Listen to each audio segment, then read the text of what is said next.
முந்தானையில துடைக்கும் போதே நான் இதை பார்த்துட்டேன். ஆமா, நான் தான் அதை பண்ணேன். நேத்து ராத்திரி நீங்க அந்த காயத்ரிக்கு புது புடவை வாங்கி கொடுத்தத நான் என் கண்ணால பார்த்தேன். அந்த புடவைய அவ கட்டிட்டு வந்ததுனால எனக்கு கோபம் அதிகமா வந்துச்சு. அதனாலதான் நான் நெருப்பு வச்சேன். கட்டிக்கு போறவ நான் இருக்கும்போது எதுக்காக வேலை செய்யறவளுக்கு புடவை வாங்கி கொடுக்கறீங்க? தியா, உனக்கு என்ன பைத்தியமா பிடிச்சிருக்கு? நிஜமாவே நான் காயத்ரிக்கு புடவை வாங்கி தரல. அப்போ என் கண்ணால நான் பார்த்தத பொய்ன்னு சொல்றீங்களா? நீ பார்த்தது உண்மையா இருக்கலாம், ஆனா நான் தான் புடவை வாங்கி கொடுத்தேன்னு நினைச்ச பாத்தியா, அது பொய். என்ன சொல்றீங்க? எதையுமே புரிஞ்சுக்காம தப்பு மேல தப்பு பண்ணிக்கிட்டு இருக்க.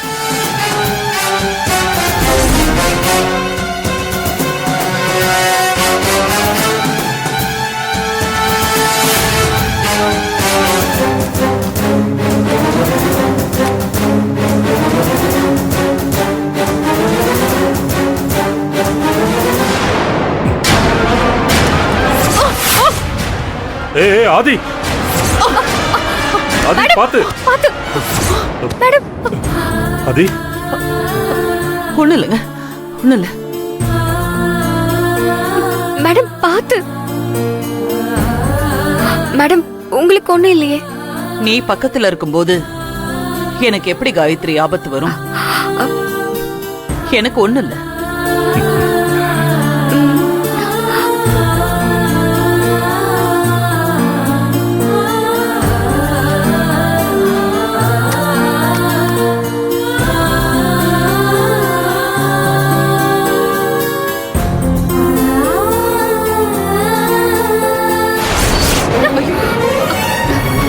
என்னாச்சு காயத்ரி? காயத்ரி, புடவை கிழிஞ்சிருச்சு. புடவை தானே மேடம், போனா போகுது. உங்களுக்கு எதுவும் ஆகலல, எனக்கு அது போதும் மேடம். மேடம், நீங்களா சிரமப்பட்டு எதுக்காக போட்டோவை சரி பண்ண பாத்தீங்க? நான் வீட்ல தானே இருக்கேன், என்ன கூப்பிட்டுருக்கலாம்ல. எனக்கு அந்த நேரத்துல உன்னை கூப்பிடணும்னு தோணல காயத்ரி. ஆனா எனக்கு ஏதோ ஆபத்து வரப்போகுதுன்னு உனக்கு தோணி இருக்கு பாரு. உனக்கு என்ன கைமாறு செய்ய போறேன்னு எனக்கு தெரியல. மேடம், இத போய் பெருசா எடுத்து பேசுறீங்க. நான் தான் காலகாலத்துக்கும் உங்களுக்கு கடமைப்பட்டிருக்கேன். அந்த கடமைய இந்த வீட்ல இருந்து கடைசி வரைக்கும் நான் செய்யணும்னு ஆசைப்படுறேன். இந்த வீட்ல இருந்து நீ என்னைக்குமே போக கூடாதுன்னு நானும் ஆசைப்படுறேன். உனக்கு கல்யாணமே ஆனா கூட உன் ஹஸ்பண்ட் கூட இங்கே நீ இருந்தா போதும்.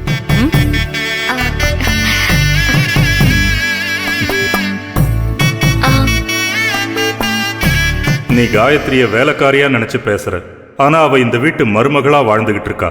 அந்த வாழ்க்கை உனக்கு கூடிய சீக்கிரம் புரியும். சரிங்க மேடம், எனக்கு கிச்சன்ல வேலை இருக்கு. எதுவா இருந்தாலும் என்ன கூப்பிடுங்க, நான் வரேன் மேடம். சரி காயத்ரி, ரொம்ப நல்ல பொண்ணுங்க. அவளுக்கு ஏதாவது நல்லது பண்ணியே ஆகணும். அவளை மருமகளா ஏத்துக்க, அதான் நீ காயத்ரிக்கு செய்ய போற நல்லதா இருக்கும். என்னங்க எதுவும் சொல்லாம இருக்கீங்க? நீ நினைக்கிறத தான் நானும் நினைக்கிறேன். சரி, பாத்துக்கலாம். முதல்ல காயத்ரியோட கிழிஞ்சு போன சாரிக்கு பதிலா இன்னொரு நல்ல புடவை ஒண்ணு எடுத்து கொடுக்கணும். சரி வாங்க.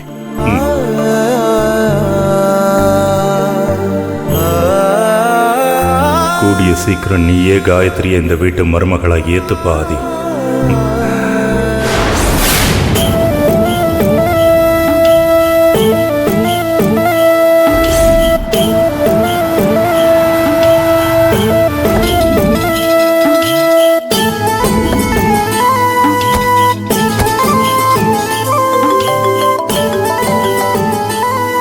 சரி, எங்க வாங்க.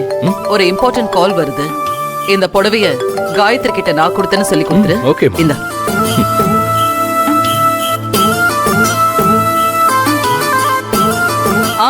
சொல்லுங்க சார்.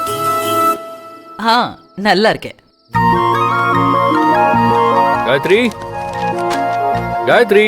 இதோ வரேன் சார்.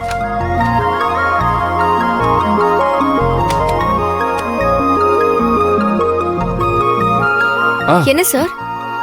காயத்ரி, உன்னை பார்க்க தான் வந்தேன். என்ன சார் விஷயம்? ஒன்றும் இல்லை, காலையில் உன் புடவை ஆணியில மாட்டி கிழிஞ்சிருச்சுன்னு அம்மா உனக்கு புது புடவை வாங்கி கொடுத்துருக்காங்க. அதை உன்கிட்ட கொடுக்க சொல்லி என்கிட்ட கொடுத்து அனுப்பியிருக்காங்க. எதுக்கு சார் இதெல்லாம்? அம்மா ஆசைப்பட்டு வாங்கி கொடுத்துருக்காங்க. எதுக்குன்னு கேட்டா எப்படி? நீ இப்ப புடவைய வேண்டான்னு சொன்னா அம்மா வருத்தப்பட மாட்டாங்களா? ஐயோ, கொடுங்க சார், நான் வாங்கிக்கிறேன்.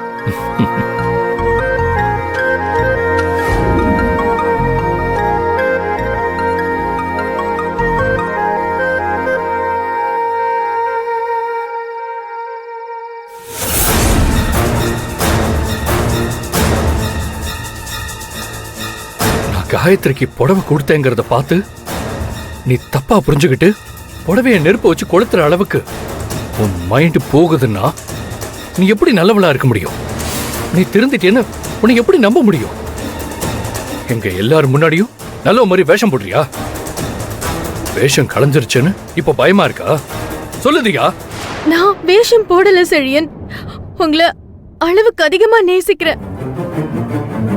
உங்க மேல எனக்கு இருக்கிற லவ் தான் என்ன இப்படி எல்லாம் பண்ண வைக்குது. நான் இந்த மாதிரி நடந்துக்கிட்டதுக்கு காரணமே நீங்க தான். என்ன உளர்ற? நான் ஒண்ணு உளறல செழியன், உண்மையதான் சொல்றேன்.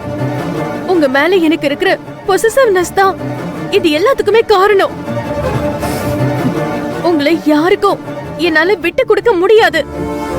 அந்த காயத்ரி என்கிட்ட இருந்து உங்களை எங்க தட்டி பறிச்சிருவாளோங்கிற பயம்தான் என்னை இப்படி எல்லாம் பண்ண வைக்குது. அப்படி ஒரு எண்ணத்தை நீ வளர்த்துக்கிட்டது உன்னோட முட்டாள்தனம். என்ன புரிஞ்சுக்காம தப்பு மேல தப்பு பண்ற பாரு, அது அயோக்கியத்தனம். நீ என்னதான் உன் பக்கம் நியாயத்தை சொன்னாலும் என்னால அதை ஏத்துக்க முடியாது. எல்லாரும் முன்னாடியும் உன்னை காட்டி கொடுத்து நீ போட்ட வேஷத்தை என்னால கலைச்சிருக்க முடியும். நீ நடிக்கிறன்னு எங்க அம்மாவுக்கு தெரிஞ்சா மனசு நொந்து போயிடுவாங்க. அந்த ஒரு காரணத்துக்காக தான் யாருக்கிட்டையும் சொல்லாம நான் உங்ககிட்ட பேசிட்டு இருக்கேன். இவ்ளோ பெரிய கீழ்த்தனமான காரியத்தை செய்ய துணிஞ்ச நீ இனி திருந்துறதுக்கு வாய்ப்பே இல்ல. உன்னை பார்த்தாலே எனக்கு பயமா இருக்குதியா? ஐயோ, என்ன டார்கெட் பண்ணி பேசுறத முதல்ல நிறுத்துங்க செழியன். நீங்க நினைக்கிற மாதிரி நான் இல்ல இல்ல இல்ல. அப்போ நான் உங்க மேல வச்சிருக்கிற காதல நீங்க புரிஞ்சுக்கல. நான் கெட்டவனே நீங்க முடிவு பண்ணிட்டீங்கல்ல. நான் நடிக்கிறேன்னு என்ன தப்பா புரிஞ்சுக்கிட்டீங்கல்ல. போதுங்க, போதும். இனி நான் எதுக்காக வாழணும்? யாருக்காக வாழணும்? நான் சாகுறேன், அதுதான் சரி.